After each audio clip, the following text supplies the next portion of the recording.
여러분 안녕하세요. 자, 오늘은 5-4단원의 생물 다양성 단원부터 1차시로 진행할 예정이고요. 프린트는 22페이지부터 시작하고 교과서는 188페이지부터 시작하니까 일단 두 가지 모두 준비된 상태에서 수강을 하시길 바랍니다. 선생님이 주말 내내 몸이 조금 안 좋아서 오늘 아침에 지금 이 영상을 찍고 있는데 목소리가 조금 감기 때문에 불편하거든요. 그래도 조금 양해 부탁드릴게요. 자, 일단 수행평가 안내문을 전달받지 못한 친구들이 있을 것 같아서 선생님이 수행평가 안내 먼저 하고 갈 건데, 우리 논술 수행평가 10점짜리 하나 남았고요. 요거는 평가일시는 여기 아래 부분 참고해 주시고, 어떻게 진행할 예정이냐면, 오늘 우리가 배우는 생물 다양성을 감소시키는 원인 중에서 국외에서 외래 생물을 유입하는 게 한 가지 원인으로 꼽히거든요. 근데 이 국외에서 유입된 외래 생물 중에 현재 심각하게 우리나라의 생태계를 교란하는 종 두 가지를 찾아 쓰고요. 두 가지 종이 우리나라 생태계에 미친 영향을 각각 서술해 주시는 걸 1번 문제로 해결해 주시면 됩니다. 자, 조사를 이번 주에 충분히 해보시고요. 이 수행평가 당일에는 조사한 자료를 참고할 수 없으니까 그거를 기억해 주시고 머릿속에 입력한 다음에 수행평가 응시해 주시면 되겠고, 분량을 맞춰줘야 되는데 띄어쓰기 포함해서 400에서 플러스 마이너스 50자 요거 맞춰주시고요.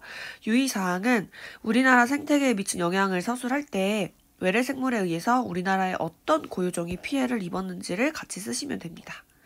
그 다음에 두 번째는 이렇게 생태계를 교란하는 외래 생물을 국가에서는 어떻게 관리를 하고 있는지 찾아서 두 가지를 서술해 주시면 되고요. 마찬가지로 분량 정해져 있습니다. 그 다음에 세 번째는 생물 다양성 유지를 위해서 개인적, 사회적, 국가적 차원에서는 어떤 노력을 하고 있는가, 요거를 각각 두 가지씩 찾아가지고 서술해 주시면 됩니다. 자, 요거도 마찬가지로 분량 정해져 있으니까 참고해 주시고, 채점 기준은 아래를 참고하는데 0점이나 미응시자인 경우에는 3점이 부여되니까 반드시 해당 일에 등교해가지고 수행평가 응시할 수 있길 바랄게요. 목소리가 점점 잠기는데, 자, 일단은 해보는 데까지 같이 해볼게요. 자, 우리 진도 나갈 건데 이제 생물 다양성에 대한 내용을 할 거예요. 교과서 188페이지를 보면 여기에 박쥐랑 두리안 열매가 나와 있죠. 자, 열대 우림에 사는 박쥐가 있는데 이 박쥐는 두리안이라고 하는 열대 과일나무에 꽃을 수분시켜서 열매를 맺게 도와주고요. 그 다음에 이 두리안 열매를 먹고 그 씨를 다른 곳에 배설해서 널리 퍼뜨려주는 역할도 해줍니다. 자, 근데 지금 이 박쥐가 어떤 상황이냐면 멸종 위기에 처해 있습니다. 이랬을 때 이 멸종 위기에 처해 있는 박쥐에게만 문제일까요? 사실 아니겠지. 자, 생태계에서는 만약에 특정 종이 사라진잖아. 그러면 전체 먹이 사슬이 교란이 될 수가 있다고 배웠어요. 그죠? 결국에는 전체 생태계가 무너지는 결과가 일어날 수도 있기 때문에 하나의 종이 멸종되는 건 전 생태계로 봤을 때 굉장히 심각한 문제예요. 그래서 우리는 이 생물 다양성을 유지해야 되는데 생물 다양성의 의미가 과연 무엇인지를 좀 깊게 보겠습니다. 자, 생물 다양성은 유전적 다양성과 종 다양성과 그 다음에 생태계 다양성이라는 것을 모두 포괄하는 개념이에요. 즉, 자, 프린트 볼게요. 자, 지구의 다양한 환경에 다양한 생물이 살고 있는 것 자체를 생물 다양성이라고 얘기를 하고요. 이 생물 다양성은 종이 여러 종 존재해서 다양한 것뿐만이 아니라 각각의 종이 가지는 유전 정보의 다양함, 그리고 생물과 환경이 상호작용하는 생태계의 다양함, 즉 서식지의 다양함까지 모두 포함한 말이 생물 다양성이 되겠습니다. 자, 일단 먼저 이 생물 다양성에 포함되는 개념 중에서 유전적 다양성을 한번 살펴볼게요. 자, 이 유전적 다양성이 높으면 생물 다양성이 높은 건데 이게 도대체 무엇이냐면 같은 종에서 대립유전자의 다양한 정도를 얘기합니다. 자, 종 내에 다양한 대립유전자가 있으면 이 대립유전자에는 형질을 결정하는 정보가 들어있기 때문에 결국에는 형질이 다양해질 수밖에 없고요. 이런 걸 유전적 다양성이 높다라고 표현을 합니다. 즉, 어떤 개체군 내에서, 같은 종 내에서 유전적 변이가 많이 존재하면 유전적 다양성이 높다라고 표현을 해요. 자, 유전적 다양성이 높은 종들은요, 개체들의 형질이 다양하기 때문에 환경 변화가 급격하게 일어나거나 또는 전염병이 발생했을 때 이 중에서 살아남을 수 있는 유리한 형질을 가진 개체가 존재할 확률이 유전적 다양성이 낮은 종들보다 높게 됩니다. 그래서 멸종될 확률이 낮아지죠. 즉, 그 중에 살아남는 개체가 있을 수가 있다는 얘기야. 자, 만약에 여기 나와 있는 기린을 좀 예로 들어볼게요. 선생님이 오이를 제일 싫어하니까 오이를 예로 들어보면 만약에 이 기린 개체군 안에 모든 기린이 형질이 동일해서 오이를 먹고는 살 수 없는 그런 형질을 가졌다고 해볼게요. 그러면 여기 나와 있는 기린은 급격한 환경 변화에 의해서 오이만 먹이로 남았을 때는 모두 살 수가 없을 거고 결국에는 이런 기린들로 구성된 이 종은 멸종될 수가 있습니다. 그죠? 근데 만약에 이 사이에 유전적 변이가 많아서 어떤 애는 오이를 먹어도 괜찮은 애들이 존재한다고 해볼게요. 그러면 아무리 환경이 급격하게 변해서 오이만 먹을 수밖에 없는 환경이 있더라도 나머지 개체들은 죽지만 얘네는 살아남을 수 있겠죠. 그러면 기린이라는 개체군이 멸종되지는 않겠죠. 그죠? 요런 얘기예요. 그래서 결국에는 유전적 변이가 다양한 종일수록 살아남을 수 있는 확률이 크고요. 그런 유전적 다양성이 모든 종에서 높게 유지가 되면 어떤 종도 멸종이 안 되는 상황이 일어날 수 있겠지. 그렇게 되면 생태계 안에서 여러 종들이 서식할 수 있으니까 생물 다양성이 높게 유지가 될 수 있습니다. 그래서 이 유전적 다양성도 생물 다양성을 높이는 데 굉장히 중요한 역할을 한다는 거 기억해 주시면 되고요. 자, 문제에서 예시가 나올 때는요. 이 유전적 다양성의 의미가 뭔지 기억해 주면 되는데 자, 예시가 나왔는데 기린은 개체마다 다양한 털무늬를 가진다 그러면 하나의 기린이라는 개체군 안에서의 유전적 변이가 다양한 거죠. 개체들 사이에. 아, 유전적 다양성을 얘기하는 거구나 알아주시면 돼요.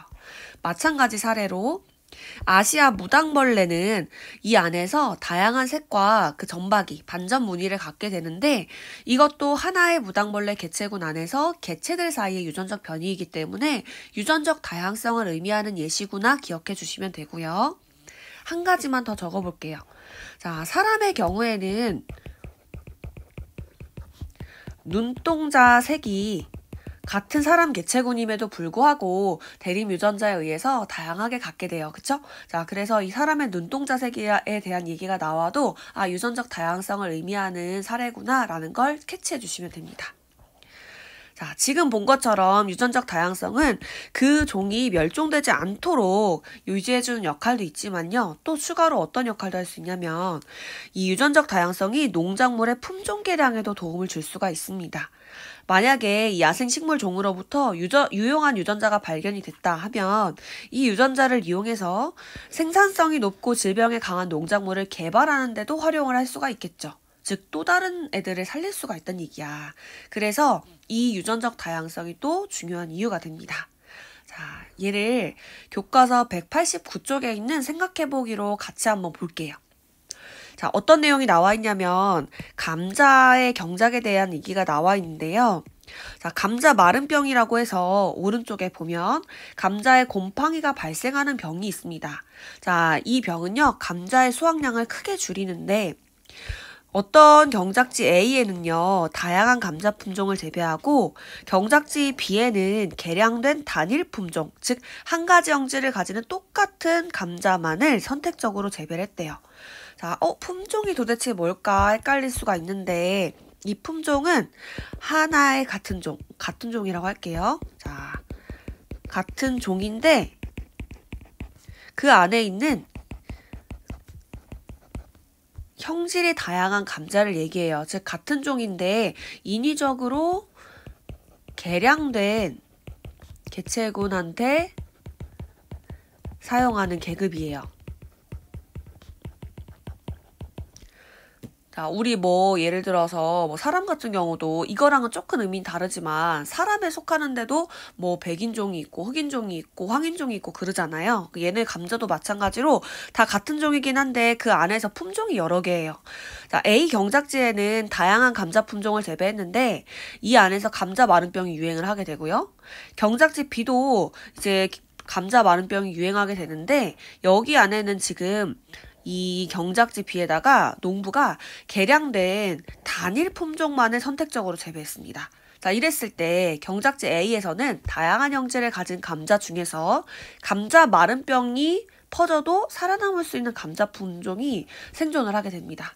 왜? 유전적 변이가 다양하니까 이러한 급격한 이 전염병이 퍼지는 환경에서도 살아남을 수 있는 형질을 가진 감자가 존재했던 거죠. 근데 경작지 B 같은 경우는 단일 품종이기 때문에 만약에 감자 마른병이 이 단일 품종에게 아무런 해가 되지 않는다면 전부 다 살 수 있지만 해가 된다고 하면 전부 다 똑같이 죽어버리겠죠. 근데 지금 이 상황에서는 모든 감자가 죽었대요.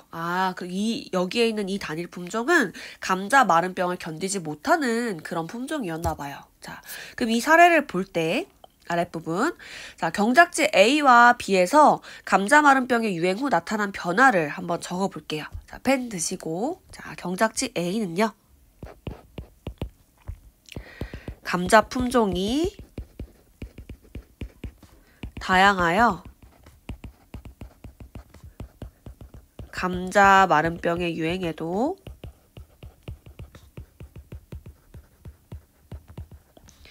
일부 감자 품종이 생존했어요.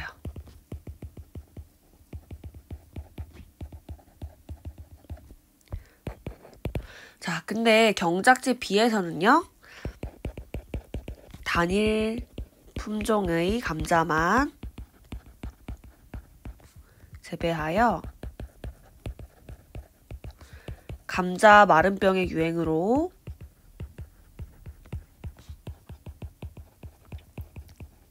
모든 감자가 죽었습니다.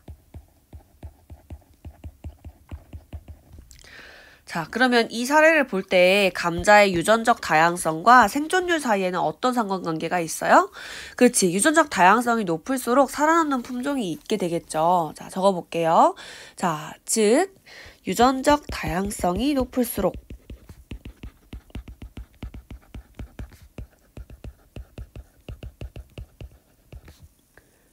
생존율은 높아진다는 것을 알 수가 있죠. 됐죠? 유전적 다양성이 이 감자 말고도 또 파괴돼가지고 엄청나게 심각한 피해를 일으킨 게 또 바나나가 있어요. 바나나 우리 되게 맛있게 먹잖아요. 이 바나나가 1960년대 먹었던 바나나 품종이랑 지금 대량 생산되는 바나나 품종이랑은 완전 달랐다고 합니다. 그 내용도 선생님이랑 같이 한번 확인을 해볼게요. 이기의 종자들이 이미 지금 지구상에 굉장히 많이 있거든요. 그 중에 대표적인 것 중에 하나가 바나나입니다. 바나나가 미긴 줄 몰랐어. 옛날에 먹던 바나나랑 지금 먹던 바나나랑 약간 맛이 다르다고 혹시 사실 저는 얼마나 옛날이에요? 옛날에는 바나나를 먹지를 못했어요. 제가 예전에 먹던 60년대 바나나 품종은 그로미션이라는 품종이에요. 전 세계에 널리 재배를 해서 누구나 먹고 있었는데 이게 파나마 시드름병이라는 병에 걸렸어요. 그래서 일순간에 그 전 세계에 재배하고 있던 이 품종의 바나나 95%가 순식간에 죽어가고 사라진 거죠. 그래서 이제 바나나가 잘 못 먹게 되고 하니까 이 시드름병에 좀 내향성이 있는 새로운 품종이 나타났는데 그 품종의 이름이 캐빈디시라는 품종이어서 지금 저희가 먹고 있는 대량 생산되는 재배되는 이제 바나나들은 주로 이 캐빈디시라는 품종입니다. 근데 이것도 좀 문제가 있는 거예요. 새로운 변종 파나마병이 이제 발견돼서 이제 이런 추세라면 이 품종도 어느 순간 일시에 다 이제 위협을 받게 될 거다. 그래서 바나나는 멸종위기 구역에만 가 볼 수 있겠다 이렇게 얘기를 하세요. 자, 그러면 다시 프린트로 돌아와 볼게요. 자, 지금 우리는 유전적 다양성에 대한 얘기를 했어요. 그죠? 자, 그럼 이번에는 두 번째, 종 다양성에 대한 내용을 한번 해보겠습니다. 자, 두 번째, 종 다양성.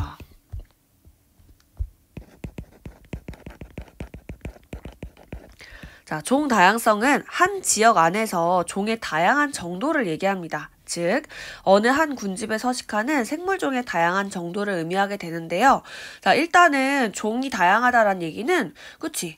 여러 종이 존재하면 존재할수록 종 다양성이 높다고 할 수 있겠지. 예를 들어서, 어떤 지역에 사람 개체군도 있고요. 노래기 개체군도 있고요. 그다음에 뭐 세균 개체군도 있고 곰팡이 개체군도 있다고 해볼게요. 교실 안을 얘기하는 거겠죠. 자, 근데 이 상황에서 사람이랑 노래기랑 세균이랑 곰팡이 개체군 4가지 종이 있는 거랑 사람이랑 노래기만 있고 세균, 곰팡이가 없는 거는 각각 4개의 종이 존재하는 것과 2개의 종이 존재하는 것이기 때문에 아무래도 4개의 종이 다 존재하는 곳이 종다양성이 높다라고 얘기할 수가 있어요. 그 다음에 또 하나. 사람은 막 36명 있는데 노래기는 하나, 세균 하나, 곰팡이 하나 요렇게 개체가 존재하는 거랑 모두 다 25개체씩 존재하는 거랑 어떤 게 종다양성이 높을까요? 위에 있는 경우에는 환경 변화가 일어났을 때 개체수가 적게 되면 사라질 확률이 높아요. 그럼 결국에는 사람이라는 개체군만 남아있을 확률이 큰 지역이니까 아무래도 골고루 종마다 고른 비율로 분포했을 때 생물 다양성이 오랫동안 유지가 될 수 있어요. 그래서 종다양성을 따질 땐 앞으로 크게 2가지 개념을 다 고려를 해줄 거예요. 즉 빈칸에 종 풍부도와 그다음에 종 균등도 2가지를 고려할 겁니다. 자, 종 풍부도는 아래에 각주연 선생님 적어놨거든요. 자, 군집에 서식하는 종의 수를 얘기하고요. 종 균등도는 그 안에 개체수가 균일한 정도를 얘기합니다. 종들의 개체수. 자, 즉 이 말을 풀어서 써보면 종의 수가 많을수록 그리고 종의 비율이 고를수록 종 다양성이 높다라고 할 수가 있습니다. 자, 얘를 같은 표현으로 이렇게 사용하기도 합니다. 자, 각 종의 개체 수가 균등할수록 자, 요렇게 표현을 할 수가 있습니다. 자, 그렇기 때문에 이 2가지 개념을 포함하는 종 다양성 자체가 높을수록 생태계가 안정적으로 유지가 될 수 있어요. 자, 지구상의 생물 종은요, 지역에 따라 다양하게 분포를 할 수가 있습니다. 그래서 지역마다 종 다양성이 각각 달라지게 되는데, 육상 생태계에서는 그 종 다양성이 가장 높은 부분이 아무래도 아마존과 같은 열대 우림 지역이 되겠어요. 자, 그러면 여기 나와 있는 여러 종들이 각각 지구상에는 얼마나 존재하는지 한번 궁금하지 않아요? 190쪽에 그림 한번 교과서 같이 봐볼게요. 자, 지금까지 발견된 생물의 종수를 2009년도 기준으로 적어 놓은 건데요. 지금 보니까 곤충이 세상에 그럴 줄 알았죠. 그죠? 곤충이 굉장히 많은 다양한 종이 존재합니다. 자, 2016년 기준으로 전체가 약 200만 종 정도가 발견이 됐는데요. 그 중에 곤충이 100만 종을 차지할 정도로 우리한테 발견된 종이 굉장히 많습니다. 근데 지구상에는 이렇게 200만 종만 관찰이 됐지만 훨씬 더 많은 종이 산다고 해요. 이 기록되지 않은 종을 포함했을 때 가장 높은 종 다양성을 나타내는 무리는 아무래도 발견되기 힘든 무리가 된다고 합니다. 뭐 예를 들어서 원생생물 같은 경우요. 그러니까 실제로는 훨씬 많은 거예요. 그렇죠? 자, 그 다음에 우리가 일반적으로 이 종 다양성이 어디에서 높을 수 있을까 이런 걸 생각해 봤더니요. 이런 연구 결과가 나타났다고 합니다. 자, 종 다양성은요. 서식지가 복잡할수록 자, 즉 다양한 환경이 함께 존재하는 지역일수록 그 다음에 지역의 규모가 클수록 아무래도 터전이 커버리면 그 안에 살 수 있는 종수가 많아지겠죠. 그 다음에 저위도로 갈수록 이럴수록 종 다양성은 증가한다고 합니다. 자, 그러면 우리 거기 아래에 나와 있는 생각해 보기를 잠깐 봐볼게요. 자, 이 종 다양성이 생태계 안정에 어떤 영향을 줄 수 있을까?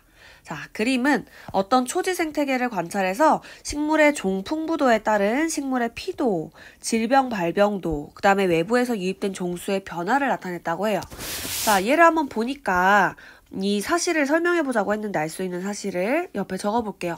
자, 여기는 첫 번째 그래프가 나타내는 것은 종 풍부도가 증가할수록 그 지역을 덮는 면적이 우리 피도라고 했었어요. 그죠? 이 피도가 증가하다가 일정해지네요. 그래프 해석이에요, 그냥. 자, 그 다음에 종 풍부도가 증가할수록, 즉 여러 종이 살수록 이 지역의 질병 발병도가 어때요? 낮아지네요. 그죠? 그 다음에 종 풍부도가 낮아질수록 모두 줄어들어요? 외부에서 유입된 종수도 감소하네요. 이걸 통해서 알 수 있는 건 뭘까요? 자, 일단은 피도는요, 종이 여러 종이 미안해요. 여러 종이 살면 살수록 피도값이 증가한다는 얘기는 그만큼 생물량이 늘어난다는 것을 알 수 있는 건데, 나번이랑 다번은 굉장히 큰 의미를 가질 수 있겠다. 우리가 생물이 살아갈 때 전염병이 발생하게 되면 이 중에 이 전염병이라는 환경 변화를 견디지 못하고 죽을 수 있는 종이 생긴다고 했어요. 그죠? 근데 지금 종 풍부도가 높은 지역일 때는 아무래도 질병이 발생하는 정도도 낮아진대요. 그리고 종 풍부도가 높으면 외부에서 유입된 종수도 줄어든대요. 이 외부에서 유입된 종들 중에서 원래 있던 고유종에게 피해를 입혀서 고유종의 멸종을 가져오는 애들도 있거든요. 근데 이 종 풍부도가 낮아져 버리면 외부에서 유입되는 종수 자체가 낮아져 버린대요. 그러면 어때요? 자, 이 결과를 보니까 아래 적어볼게요. 자, 종 풍부도가 높을수록 생태계 안정성도 높아질 것이라는 것을 알 수가 있겠죠. 자, 이렇게 적어주시고요. 자, 우리 두 가지 했어요. 유전적 다양성이랑 종 다양성이 어떤 의미인가 요걸 했는데요. 선생님이 아래 자료를 잠깐 도움이 될 것 같아서 가져왔는데 이 종 다양성이라는 것이 도대체 무엇인지 어떻게 판단을 하는지 실전에서는 하는 방법을 조금 얘기해 줄게요. 자, 1번이랑 2번이랑 3번 지금 서로 다른 세 지역이 있습니다. 자, 이 지역 중에서 종 다양성이 높은 곳은 과연 어딜까 요거를 생각해 볼 건데 자, 모두 이 세 가지 지역 모두 종 A, B, C, D 네 가지 종만 서식한다고 해볼게요. 근데 이제 군집 1, 2, 3을 비교했을 때 군집 2에는 이마저도 없네요. 종 C가 없고요. 나머지 A, B, D 종만 있고요. 그 다음에 군집 1과 3을 비교했을 때요. 군집 1이 아무래도 A, B, C, D 종이 골고루 분포하는 걸 알 수가 있고 군집 3 같은 경우는 종 A만 개체수가 굉장히 많네요. 그죠? 자, 그러면 우리 두 가지 했잖아. 종 풍부도와 그 다음에 종 균등도를 비교했을 때 어느 지역이 훨씬 종 다양성이 높을까요? 그쵸. 자, 여기 보면 군집 1이 보면 일단 종 풍부도도 높아요. 왜냐면 이 군집 2 같은 경우에는 종수가 3종밖에 서식하지 않기 때문에 종 풍부도를 따진다고 하면 즉 종수를 가지고 기준을 세워본다면 군집 1과 3은요. 종 풍부도가 같고요. 군집 2보다 높습니다. 근데 종 균등도를 고려했을 때 어차피 군집 2는 종 균등도를 따지지 않아도 풍부도에서 이미 탈락이죠. 그럼 균등도를 1번과 3번에서 따졌을 때 균등도는 군집 1이 군집 3보다 높다는 걸 알 수가 있습니다. 그러면 결국 따진다면 종 다양성을 종합해서 봤을 때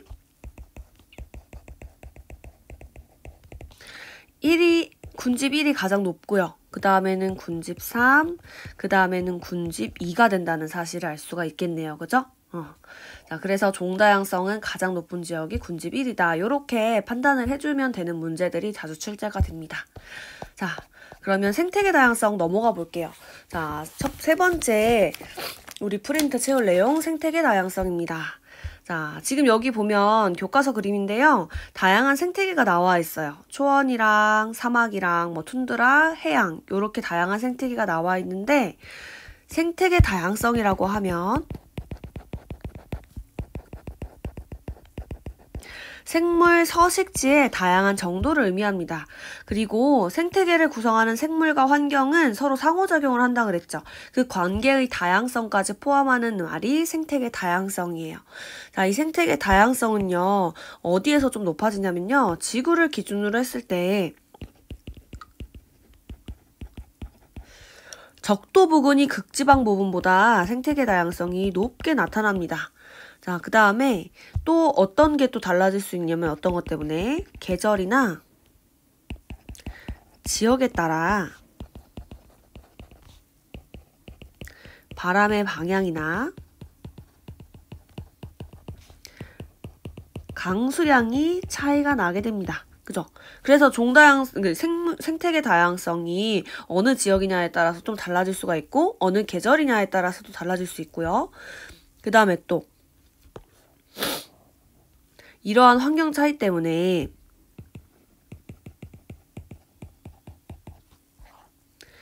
그 지역의 생태계의 종류나 특성이 달라질 수도 있는 거죠. 그죠? 자, 일단은 그 내용을 한번 보겠습니다. 자, 생태계는 크게 육상 생태계랑 수 생태계로 나눌 수가 있고요. 우리 이거 나누는 거 앞에서 엄청 열심히 했어요. 군집의 종류. 그죠? 자, 이렇게 생태계 다양성이 높은 지역은요. 다양한 환경 조건이 존재하기 때문에 서로 다른 환경에 적응하여 다양한 종이 나타날 수가 있게 돼요. 즉, 생태계가 다양할수록 그만큼 살 수 있는 종이 많으니까요. 종 다양성이 높아지고요. 그 종이 유지된다는 얘기는 한 종을 구성하는 유전적 다양성이 높기 때문이라는 것이기 때문에 어쨌든 간에 생태계가 다양하게 되면 유전적 다양성과 종 다양성 모두 높아집니다. 자, 그리고 서로 다른 생태계의 접경지대에서는 인접한 모든 생태계의 자원을 이용해서 살아가는 생물종들이 출현을 하게 돼서 얘네가 모두 함께 살아가게 되겠죠? 그만큼 종 다양성이 상대적으로 높아지게 됩니다. 예를 들어 뭐 갯벌이나 습지 같은 곳이죠. 자, 이 지역은 육상이나 수 생태계를 이어버리는 완충 지역입니다. 그래서 종 다양성이 매우 높게 나타나는 지역 중에 하나예요. 자, 그러면 종합적인 의미를 한번 살펴보겠습니다. 자, 개체들 사이의 유전적 다양성은요, 군집의 종 다양성을 유지하는 데 또 중요한 역할을 하고요. 그 다음에 군집의 종 다양성은 전체 생태계의 안정성과 다양성을 유지하는 원천이 된다고 합니다. 자, 그러므로 생물 다양성을 보존하기 위해서는 여기 나와 있는 유전적 다양성, 종 다양성, 생태계 다양성을 모두 보존하기 위한 종합적인 노력이 필요하겠죠. 자, 이 생물 다양성이 도대체 어떤 가치를 가지길래 이렇게 중요할까? 프린트 23페이지 넘겨볼게요. 자, 생물 다양성은요, 생태계 평형을 유지하는 데 일단 매우 중요합니다. 이게 첫 번째입니다. 자, 생물 다양성의 가치, 얘가 가지는 가치는 첫 번째, 생태계 평형을 유지하게 해서요. 생태계가 안정하도록 안정성을 유지해줍니다. 그 다음에 두 번째는 또 어떤 가치를 가지냐면 이건 생물 자원을 다양하게 유지해줄 수 있거든요. 자, 하나하나 살펴볼게요. 자, 먼저 생물 다양성이 높아서 먹이사슬이 복잡한 생태계에서는 어떤 생물종이 사라져 먹이사슬이 끊어져도 대체할 수 있는 다른 먹이사슬이 있기 때문에 생태계 평형, 즉 지금 상태를 안정하게 유지하려는 성질이 존재합니다. 자, 아래에 비교하는 자료를 좀 볼게요. 자, 종다양성이 높은 생태계랑 낮은 생태계가 있어요. 근데 여기서 만약에 쥐가 사라지게 된다라고 하면 매 같은 경우는 먹이가 없기 때문에 굶어 죽어요. 그러면 결국에는 이 지역에는 풀이랑 메뚜기 이 두 종밖에 서식할 수가 없네요. 그죠? 그래서 금방 이 종다양성이 무너질 수가 있는데요.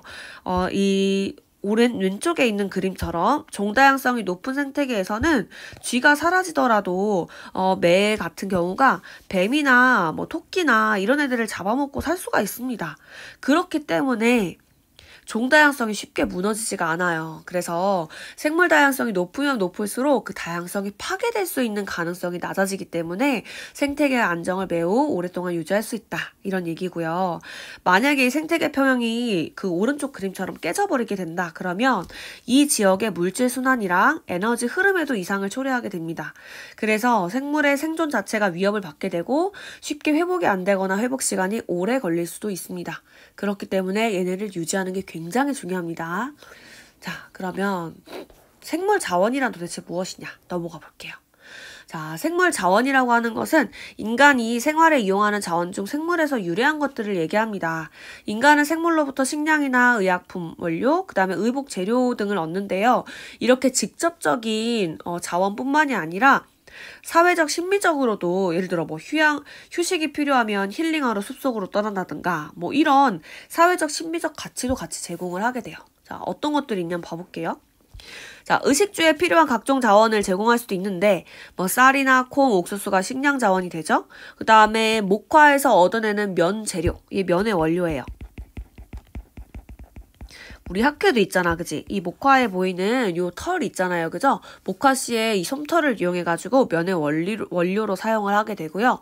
누에 나방의 고치, 이 누에 고치를 가지고 의복의 재료, 비단이죠, 비단. 요거를 얻는데도 사용을 하고요. 그 다음에 양털 같은 경우는 양모의 원료가 되기도 하죠.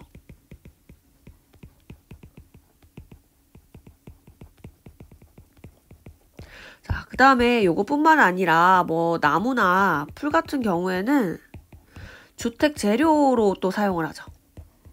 그래서 의식주에 필요한 각종 자원을 생물 자원이 제공해 준다라는 의의도 있고요. 의약품의 원료로도 사용을 많이 하죠. 예를 들어서 버드나무 껍데기 같은 경우는 이 껍데기의 살리실산 성분이 아스피린의 주 성분이 되잖아요. 그죠? 그 다음에 주목이랑 뭐 일일초 이런 애들은 약초들은요. 이 항암제의 주 성분이 되기도 하고요. 자, 그 다음에 또 이 푸른 곰팡이로부터 발견한 이 페니실린 자체를 좀 가공해서 우리 또 항생제로 사용을 하고 있잖아요. 그죠? 자, 그 다음에 또 우리 밑에 보이는 이제 직접적으로 이제 이득이 되는 자원 말고도 간접적으로도 사용이 되는 경우가 있습니다. 예를 들어 여기는요, 휴양림이 나와 있어요. 휴양림 같이 뭐 휴식 공간을 제공하는 경우도 있고, 그 다음에 관광 자원으로 활용하기도 하고요, 생물을. 그 다음에 지표종 같은 경우는 우리가 지표종을 직접 이용하는 건 아니지만 이 지표종을 가지고 그 지역의 정보를 아는데도 유용하게 사용을 하잖아요. 그래서 간접적으로 이용하는 사례라고 볼 수가 있고, 그 다음에 환경이 오염이 되거나 그랬을 때 이 환경 조절자 역할을 또 해주잖아요. 그죠? 자, 이런 걸 간접 이용되는 사례라고 보시면 되겠습니다. 얘네. 자, 간접 자원. 위에 있는 애들은 직접적으로 사용하는 직접 자원이 되겠습니다. 자, 그 다음에 또 어떻게도 사용이 될 수 있냐면요. 얘네 같은 경우에는 이 새로운 영질을 갖는 생물을 개발하는 데 필요한 유전자를 또 생물에게서 얻는 경우가 많거든요. 요런 것도 사용할 수 있는데 뭐 질병에 대해서 저항성을 가진 생물의 유전자를 가지고 새로운 농작물 개발하는 거, 그 다음에 뭐 바이오 에너지를 생산하는 거, 그 다음에 PCR 기구 같은 경우에도요. 효소를 사용해서 인간의 DNA를 여러 개로 복제해서 우리 진단검사 같은 거 할 때 도움이 되는 거거든요. 근데 이 PCR이라는 기술을 사용할 때 그 기계 안에 DNA를 복제해주는 효소를 집어넣어야 되는데 그냥 인간의 효소를 써버리면요. 높은 온도에서 처리가 돼야 되는 PCR 기기상 효소가 살아남을 수 없어요. 그때는 굉장히 높은 온도에서 서식할 수 있는 세균의 효소를 가지고 그걸 DNA 복제 효소로 사용하고 있기도 해요. 그렇기 때문에 유전자나 뭐 효소나 등등의 이 생물학적 가치가 높은 자원을 제공하는데도 이 다양한 생물종들이 또 필요합니다. 자, 근데 이런 걸 다 떠나서 얘들아, 우리도 생태계를 구성하는 하나의 종에 불과해요. 그쵸? 근데 우리가 필요하다고 해서 이 생태계의 평형을 깨버리고 그 다음에 이 생물자원으로 활용을 그냥 하려고 하는 이 수단시하다 보면요. 생태계 다양성이 굉장히 중요하다는 사실을 망각해버릴 수가 있어요. 그래서 우리도 생태계 구성원임을 인지하고 이런 다양한 생물들을 보존해야 된다라는 것에 조금 경각심을 가졌으면 좋겠습니다. 자, 그럼 과연 이 생물 다양성이 보존이 돼야 되는데 어째서 지금 이게 위기를 맞이했을까? 이걸 감소시키는 원인은 뭘까? 자, 요걸 한번 보겠습니다. 이게 직접적으로 수행평가랑 관련된 내용이 될 텐데요. 자, 생물의 멸종 같은 경우는 기후변화나 자연재해로도 물론 발생할 수 있습니다. 하지만 단기간에 일어나는 생물의 멸종은요, 대부분 누구랑 관련이 있어요? 인간의 활동과 관련이 있습니다. 우리만화만 하더라도요. 옆에 지금 그림이 밑에 나와 있는데 교과서 있는 내용이에요. 자, 멸종위기 야생 동식물이 대표적으로 깽깽이풀이랑 검은목 두루미가 나와 있는데요. 우리나라가 2016년 기준으로 246종이 멸종위기 야생 동식물로 지정되어 있다고 하네요. 이만큼 많은 종들이 멸종위기에 처해 있는데 이렇게 만드는 이유가 대부분 인간 때문이라면 과연 뭐가 있을까? 한번 볼게요. 얘부터 볼게요. 자, 첫 번째 원인은 뭐가 있냐? 인간이요. 서식지를 파괴합니다. 그리고 서식지를 단편화시켜버려요. 이게 사실은 생물 다양성을 감소시키는 가장 큰 원인입니다. 예를 들어 서식지 파괴 볼게요. 숲을 벌채하고요. 그 다음에 습지를 매립하고요. 또 추가로 농지를, 선생님 좀 화가 난 것 같죠? 자, 농지를 확장하거나 또는 도시개발. 자, 이런 것들이 일어나면서 서식지 면적 자체가 감소하면 아무래도 그 서식지에서 살아가는 생물의 종수는 어떻게 될까요? 이 파괴된 서식지 환경에서 살아남을 수 있는 종수가 감소하겠죠. 그렇기 때문에 생물 다양성도 같이 감소하게 됩니다.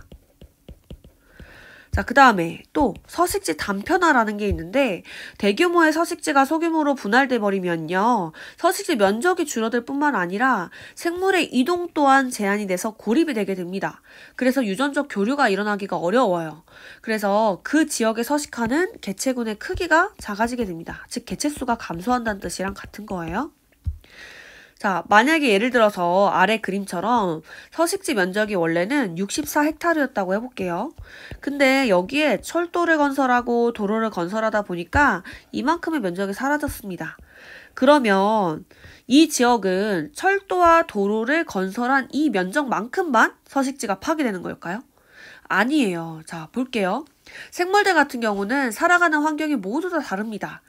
쉽게 생각하면 숲속 깊은 곳에 서식하는 종들이 있고요. 그 다음에 가장자리, 숲의 가장자리에서 서식하는 종들이 있습니다. 자, 근데 숲의 중앙에 서식하는 종 같은 경우는요.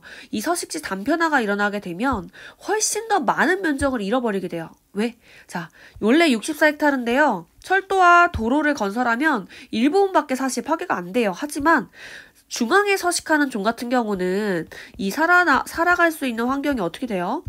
34.8헥타르로 확 줄어버리게 돼요. 왜? 가장자리 면적이 늘어나 버리니까 중앙에 서식하는 종들이 살 수 있는 지역이 훨씬 줄어들게 됩니다. 자, 그 다음에 또 도로를 건설하거나 철도를 건설하면요. 야생동물 같은 경우 얘네가 철도나 도로가 있다는 거 어떻게 알겠어? 신호를 어떻게 보겠냐고. 근데 그냥 건너다 보니까 자동차에 치여 죽는 거야. 이런 걸 로드킬이라고 하거든요. 이런 것도 흔히 발생할 수 있기 때문에 훨씬 더 종수를 감소시킬 수가 있죠. 그치? 그래서 옆에 선생님이 지금 얘기한 설명이 나와 있는데 실제로 감소되는 면적이 작더라도 이 가장자리의 길이와 면적이 늘어나기 때문에 깊은 숲속에서 살아가는 생물의 경우는 서식지가 절반 가까이 확 줄어들게 됩니다.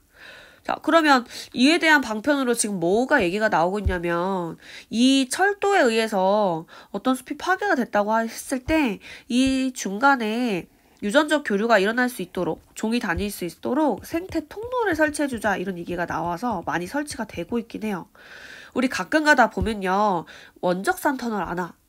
자, 이렇게 터널이 있는 경우가 있는데요. 터널을 이제 막 짓는 게 아니라 산의 밑부분만 깎아요. 그 다음에 이 아랫부분만 우리가 쓸 수 있는 도로를 내고요. 그 다음에 위에는 생태 통로라고 해서 이 도로 위쪽을 지나다닐 수 있는 공간으로 산의 일부를 남겨놓습니다. 자, 이렇게 설치하는 게 대책이 될 수 있지만 어쨌든 건설하면 생물의 다양성 자체가 감소할 수 있는 원인이 될 수 있죠. 자, 그 다음에 또 위에 서식지 면적 변화에 따라서 살아남은 종의 비율을 봤을 때 100% 보존되어 있을 때 100% 살아있다고 해볼게요. 얘네가. 그러면 면적이 감소될수록 어때요? 실제 자료에서도 살아남은 종의 비율이 확 떨어집니다. 자, 그래서 이 서식지 파괴나 서식지 단편화 자체가 생물의 종수 그리고 생물 다양성 자체를 낮추는 원인이 된다라는 거 첫 번째 기억해 주시고, 자, 교과서에 나와 있는 이 생각해보기도요. 인구 증가가 되면서 생물의 멸종을 유발하게 됐다 이런 내용인데 얘는 뭐 간단하게만 볼게요. 자, 그림 가가 인구 증가에 따른 조류와 포유류의 멸종 추이를 나타낸 것이고요. 그 다음에 자료 나는 멸종한 도도새라는 애의 특징을 나타냈대요. 자, 결국에 자료를 보니까 인구수가 증가하니까 어떠니? 그지? 멸종된 비율이에요. 살아남은 게 아니라. 멸종된 애들 조류도 멸종되고 있고요. 포유류도 멸종이 되고 있습니다. 이 도도새가 사람과 포유류가 없던 인도양의 모리셔스 섬에 서식을 하는데 이 섬에 사람과 함께 다양한 포유류들이 들어오면서 멸종이 됐다고 하죠. 자, 그럼 결국에는 누구 때문이라는 거야? 이 자료가 얘기해 주려는 건 인간 때문에 도도새가 멸종했다. 요 얘기를 보고 싶었던 거죠. 포유류랑. 자, 적어볼게요. 그래서 자, 결국에는 인간이 증가함에 따라서 인간의 인구 수죠? 자, 인구가 증가함에 따라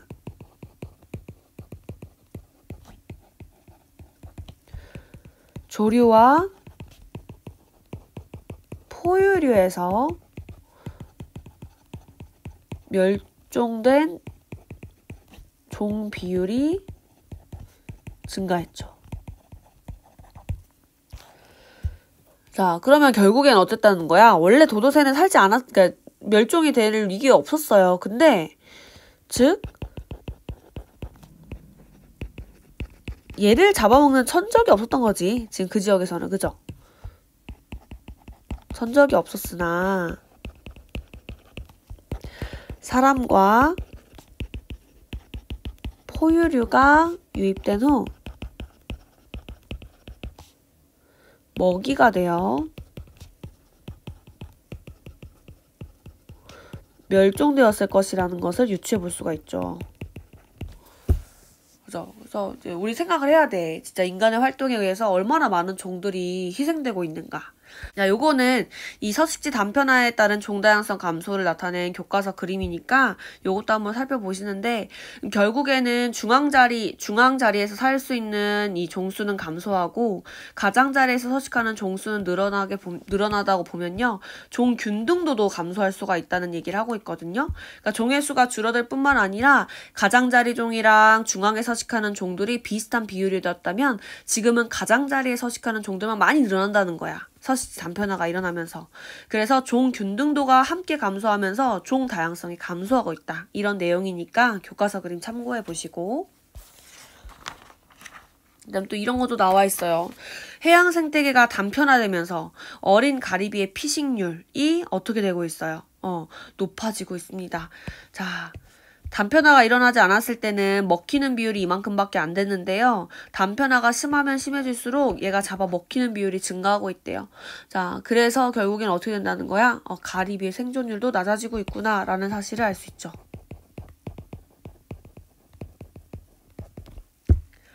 자, 그 다음에 두 번째 가볼게요. 자, 두 번째는 어떤 것이냐면 불법 포획과 남획입니다.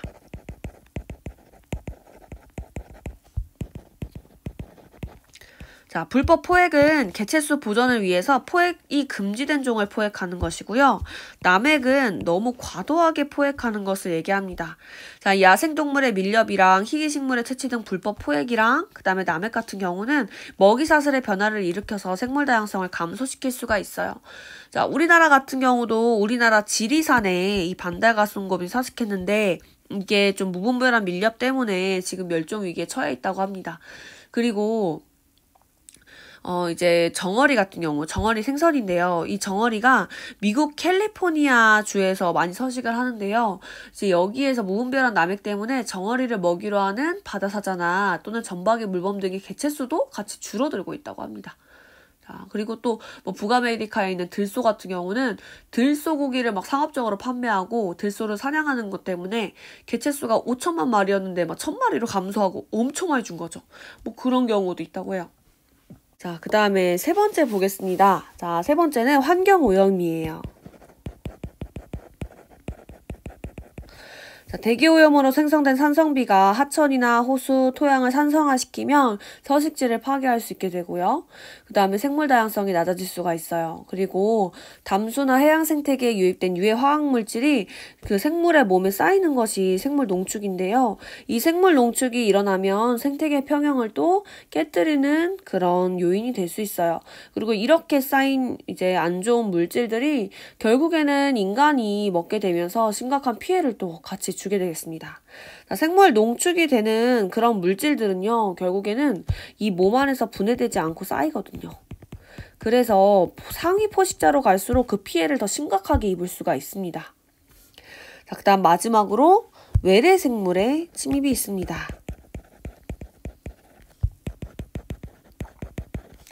자, 외래 생물이 새로운 환경에 침입하면요, 뭐가 없대? 천적이 없어. 얘를 처음 보는 애인 거야. 그래서 얘를 잡아먹는 애가 없어. 그래서 그 개체 수가 크게 늘어날 수가 있거든요. 먹히지 않으니까. 그 결과 외래 생물은 고유종의 서식지를 차지하고 먹이 사슬을 변화시켜서 생태계를 교란하고 생물 다양성을 감소시킬 수가 있습니다. 자, 우리나라 통계에 따르면 우리나라에 서식하는 외래 생물이 약 600종 정도 된대요. 근데 지금 여기 아래 나와 있는 5-45 보면 다 예시가 나와 있거든요. 얘네를 포함해서 다양한 생물들이 생태계 교란 외래 생물로 지정이 되면서 관리가 되고 있어요. 자, 얘네 예시를요, 일단 먼저 적어볼게요. 뉴트리아가 있고요. 그 다음에 붉은 귀 거북.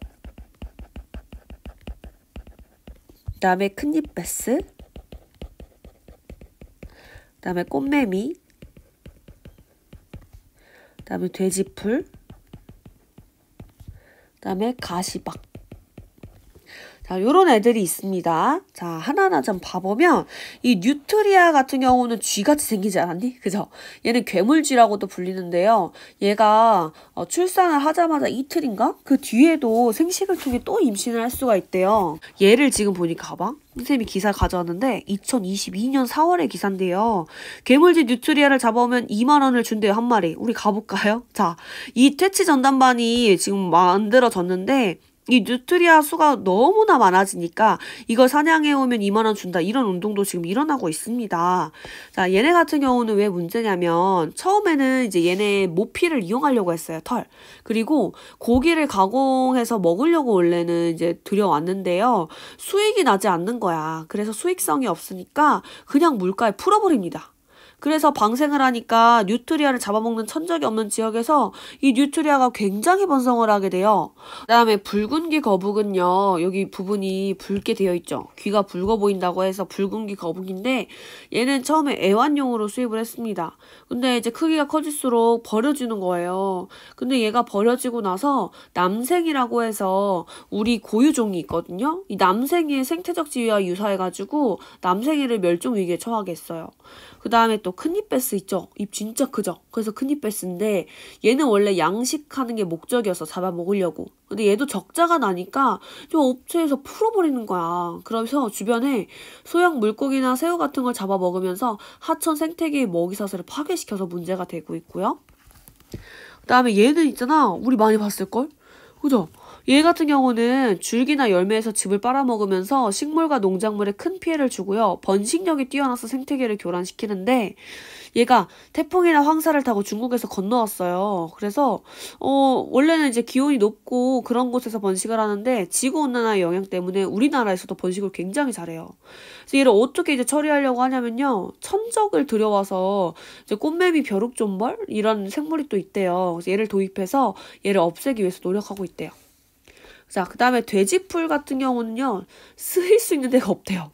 그래서 문제가 뭐냐면 얘가 엄청나게 빠르게 크는데 빛이 들지 않도록 그 풀들을 뒤덮어 버린다고 해요. 그래서 다른 식물들이 자라지 못하게 피해를 또 주고요. 그 다음에 이 돼지풀의 꽃가루가 비염이나 호흡기 질환을 또 유발할 수가 있대요. 근데 뭐 좋은 역할도 한대요. 그러니까 생존력이 굉장히 높다 보니까 다른 식물들은 살 수 없는 곳에서 처음 살면서 개척자 역할을 해준다고도 해요. 자, 그 다음에 이 가시박이라는 애는요, 얘도 똑같아. 번식력이 굉장히 좋아서 넓은 면적을 뒤덮고 자라고요. 다른 식물을 덮어 광합성을 방해해서 결국 말라 죽게 한다는 그런 특징을 가지고 있는 애예요. 그래서 덩굴식물 같은 건데 뭐 낙동강 같은 곳에 잘 자란다고 해요. 얘 같은 경우는 1제곱미터 안에 1000에서 2000개 정도의 씨앗이 존재한대요. 그래서 얘도 없애기가 쉽지 않더라 라는 얘기를 들었습니다. 그래서 얘가 잘 번성한 곳은요, 나무 위에 천막처럼 뒤덮여 있는 경우도 있다고 해요. 자, 이렇게 다양한 외래 생물들을 봤는데 실제로 어떻게 생겼는지 되게 궁금하지 않아요? 영상을 좀 찾게 볼게요.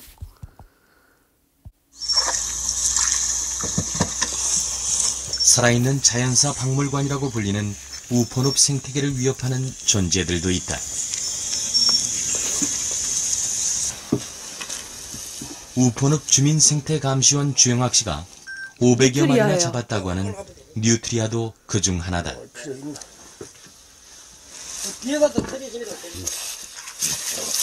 지금 딱 저항을 하네. 언제나 꼬리 잡아 꼼짝 못해. 꼬리가. 뉴트리아는 우포늪의 난폭자다. 물풀은 물론 물고기의 새알까지 닥치는 대로 먹어치우는 골칫거리다. 이게 설치류 종류, 쥐 종류인데 원래 이게 털이라든지 이런 걸 이제 이용하려고 데려왔다가 아주 별 수익성이 없으니까 그냥 풀어버렸는데 지금은 외래종 중에서 제일 많이 지금 위험한 외래종 중에 하나예요. 이 뉴트리아 자체가. 그래서 이게 지금 우포늪에는 많이 지금 그래도 줄은 편인데 다른 지금 늪에는 급속히 번져가지고 지금 거의 이 친구가 지금 수초라든지 이 생태계 변화를 굉장히 많이 지금 가져옵니다, 지금. 이건 새끼 3번 내지 4번 온다, 새끼가. 1년에 새끼. 야, 최고 많이 되는데 11마리. 보통 7, 8마리. 이는 완전 잡식동물, 이는 잡아야 돼, 무조건. 저제도 잡아먹지. 이놈은 뭐 안 먹는 게 없지, 그냥. 완전. 뉴트리아 덕분에 토종개구리와 물고기를 닥치는 대로 먹어치우던 황소개구리는 최근 급격히 줄었다.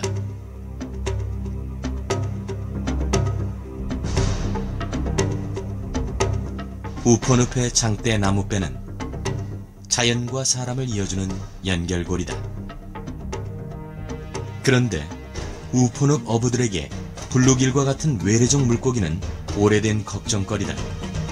물 반 고기 반이라던 우포늪에서 갈수록 토종 물고기가 사라지고 있는 것. 큰잎 베스는 토종 물고기의 씨를 말리는 외래종 물고기의 대표주자.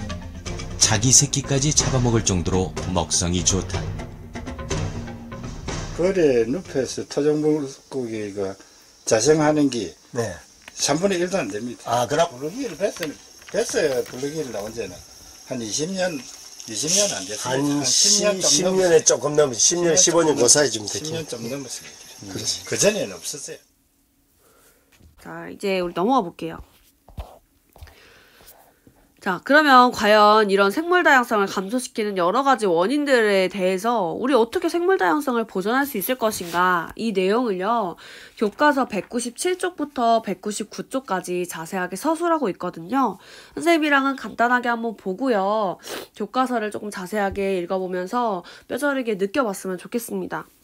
자, 이 생물 다양성을 보존할 수 있는 방법은 아까 선생님이 얘기했죠. 여기 생태통로 나와 있는데 생태통로라는 걸 설치해서 서식지 단편화로 인한 부작용을 줄일 수가 있습니다.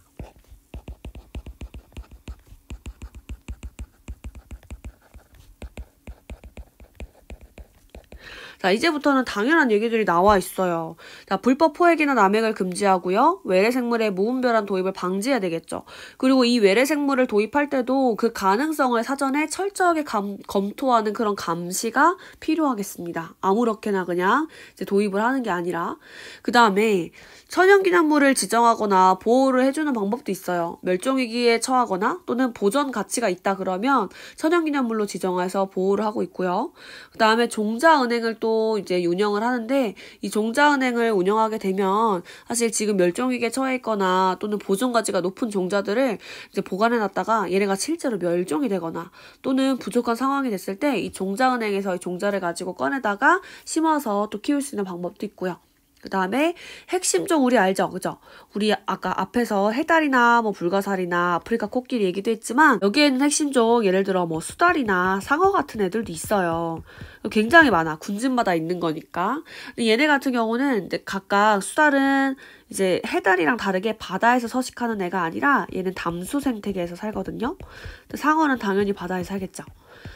자, 얘네들 같은 경우에는 이제 얘네가 줄어들게 되면은 얘네가 잡아먹는 뭐 1차 소비자나 2차 소비자 얘네 개체수도 같이 또 이제 늘어나게 되겠죠. 얘네가 없어지니까.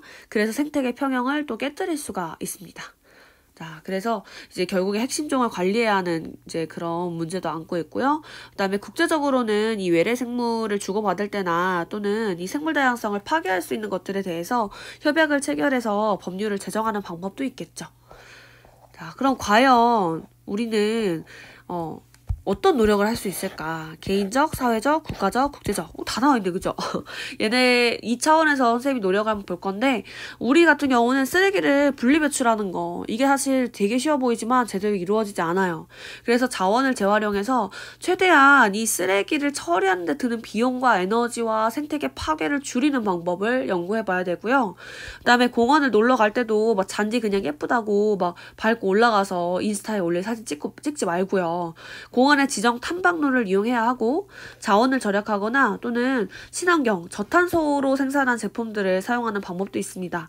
자, 그 다음에 사회적으로는 대정부 감시 기능과 홍보를 위한 비정부기구 활동 등을 하는 그런 역할도 있고요.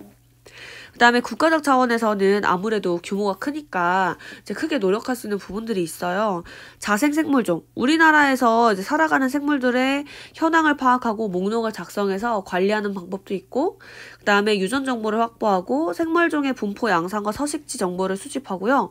그 다음에 야생생물 보호 및 관리에 관한 법률을 제정하거나 국립공원으로 아예 그냥 그 생태계 다양성이 높아버린 지역은 지정을 해버리거나, 그다음 멸종위기종을 복원하는 사업을 진행하고 종자은행을 통해서 생물의 유전자를 관리하고 이런 다양한 노력들을 할 수가 있습니다. 그리고 실제 하고 있고요. 그다음에 국제적인 차원에서는 생물 다양성이랑 관련된 국제 협약 등을 체결해서 이 생물 다양성을 보존할 수 있는 그런 노력을 하고 있다고 합니다. 자, 선생님이 보면 여기 탐구활동 중간에요. 어디 갔지? 196쪽이랑 198쪽에 보면 직접적으로 우리 수행평가랑 관련된 탐구활동이 나와 있으니까 참고를 하시고요. 한 가지 조금 주의할 거는 우리 수행평가지에서는 국외에서 도입된 그런 외래 생물에 대한 내용이 나오니까요. 요 강준치 얘기는 일단 참고만 하시고 우리 수행평가 사례에서는 쓰기 어렵겠네요. 그쵸? 국내의 다른 서식지에서 옮겨진 종이니까요. 자, 그 나머지 이 페이지도 우리 직접적으로 연관돼 있으니까 참고해 보시고 스스로 확인하게 하고 마치겠습니다. 자, 일단 첫 번째, 생물 다양성이란 어떤 개념을 포괄했냐면, 그지? 유전적 다양성, 그 다음에 종 다양성, 그 다음에 생태계 다양성을 모두 포괄하는 개념으로 생태계의 건강성을 판단하는 지표가 된다고 했습니다. 자, 그 다음에 종 다양성은요, 종 풍부도와 종 균등도를 고려해서 나타낸다고 했고, 생물 다양성을 감소시키는 주요 원인, 이제 기억할 수 있겠죠? 첫 번째는 서식지 파괴와 단편화, 그 다음에 불법 포획과 남획, 그 다음에 환경오염, 그 다음에 외래 생물의 침입이 되겠죠. 자, 그 다음에 외래 생물이라는 것의 개념을 쓰고요. 우리나라 생태계를 교란하는 외래 생물을 두 가지 적어보래요. 자, 외래 생물 같은 경우는 어떤 내용이냐면 본래의 서식지를 벗어나서 다른 지역으로 옮겨 서식하게 된 생물을 외래 생물이라고 합니다. 자, 대표적으로 생태계 교란을 시키는 외래 생물. 이게 좀 착각하면 안 돼요. 외래 생물이라고 모두 나쁜 게 아니에요. 잘 적응하고 살아가는 생물들도 있지만 생태계를 교란하는 외래 생물이 있는 거야. 자, 생태계 교란 외래 생물에는 어떤 애들이 있냐면 붉은귀 거북이나 그다음에 뭐 큰잎배스 우리 많이 배웠잖아 앞에서 그죠? 뭐 가시박, 돼지풀 등등이 있다. 자, 오늘 긴 강의 듣느라 고생 많았고요. 천천히 준비하면서 수행평가 대비하세요. 수고하셨습니다. 안녕.